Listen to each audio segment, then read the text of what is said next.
Yeah, welcome back, guys.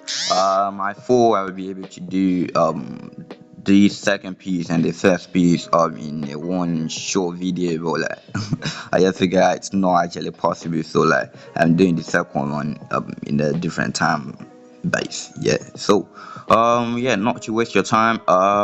As we always do, let's get into the challenges I face while creating this particular piece. So yeah, let's get into it, guys. This is the second piece of there are two set that I made this month.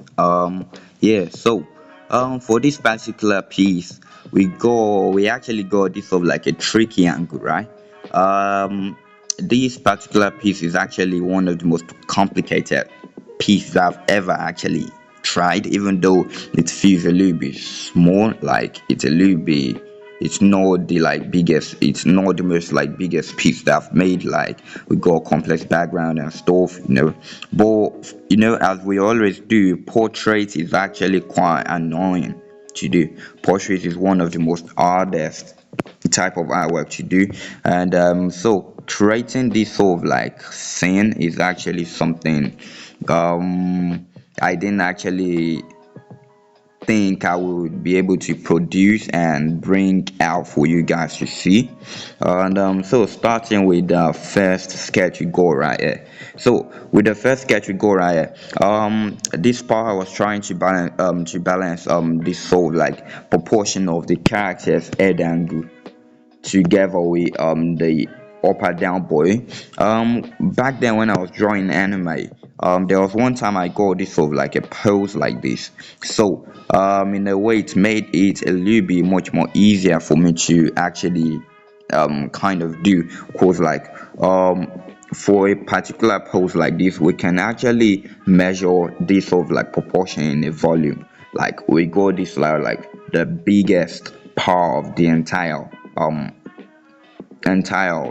part of the drawing, and so moving downwards we have to go a little bit much more smaller for the body proportion, and so to get to this down particular part it has to be a little bit much more smaller, right? Come, let me draw this a little bit much more better. um so like that. So we got this sort of like volume going up, big to small to the smallest. But the most complicated part about this is like when you measure this in this sort of like oval shape like this, it actually feels like maybe it's a little bit much more easier. But the most hardest part about it is like human body proportions are actually different from a volume, right? So like the fact I said we have to have this sort of like a little bit much more smaller part right here. The different here right here is like the smaller part we got down here according to human body, it has to be a little bit, it be much more fat in a way. It wouldn't be a circle, let me explain this really well. When we have this sort of like a big circle for the head and not a big round circle for the body, in a way this feels much more like an oval shape, much more like than the top angle of the head of the character. So for us moving downwards we have to have this sort of like a very flat and fat sort of ending to the character proportion. Meanwhile, if this sort of character is a dude, a guy, it would actually be a little bit different, cause like we men don't actually have as much more hips as the girls, the ladies, yeah, so something like that. But you can actually also use this the same measurement you use while drawing a lady, you can use it for a man too. So that's actually that about this. So that's how I go this sort of like proportion down. I measure the head angle in this sort of like a circle shape, then moving to the body we got this sort of like a much more flatter shape, shaping much more like an oval than a circle. Then when we got to the down part of the character we got this sort of like a very flat oval shape. So just like that, you can actually get this sort of like air proportion like that. But after getting that sort of like air proportion, the most annoying and weird thing is like how to paint the character in a very good looking way in this sort of like proportion. Cause like when we got this sort of like proportion, it's something it can actually get wonky if you're not careful with how you paint it, because like light and shadow actually define stuff in semi-realistic art more than in sort of like we're talking about 2D art. If you mistakenly place maybe this sort of like, come, let me use another brush stroke, with airbrush. So if you use this sort of like lightning, a very bright yellow lightning, instead of it to be right here, maybe you mistakenly put it right here, it could actually change the entire facial face of the character, and your painting is going to be looking bad in a way.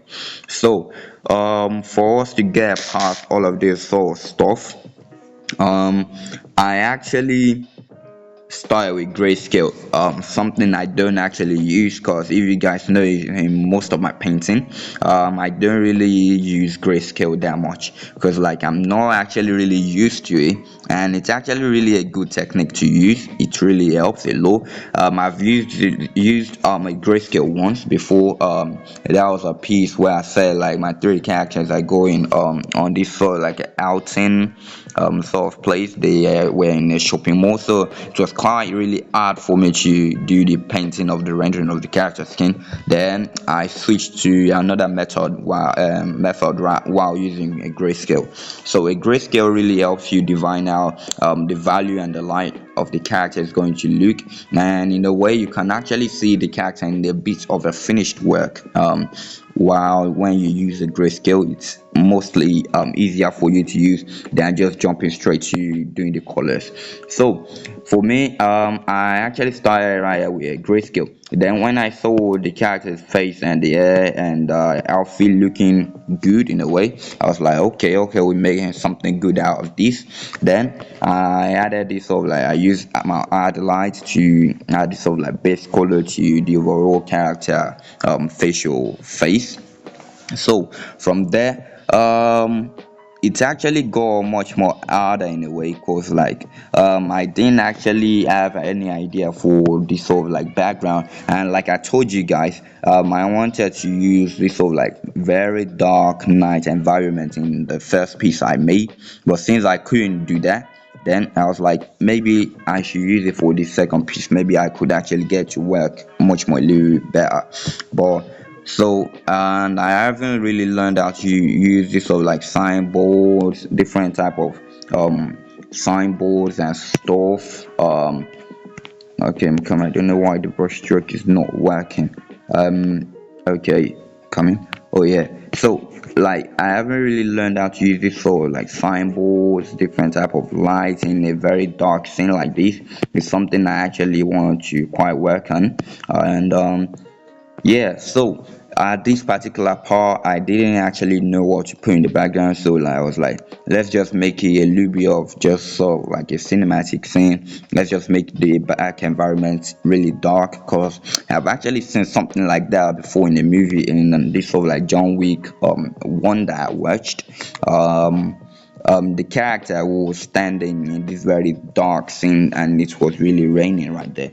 So I felt like, okay, this could actually work for us. So in this particular part, I just started adding my lights into the character's face.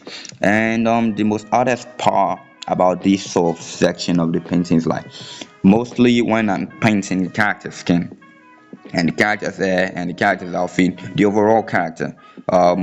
I always first finish with the background first. Maybe we go like this sort of like a big convenience store right here that has this sort of like big type of different lighting from this across, just different type of lightning. And I might just say, okay, this lightning is going to shine upon the character's face, that is going to shine down there.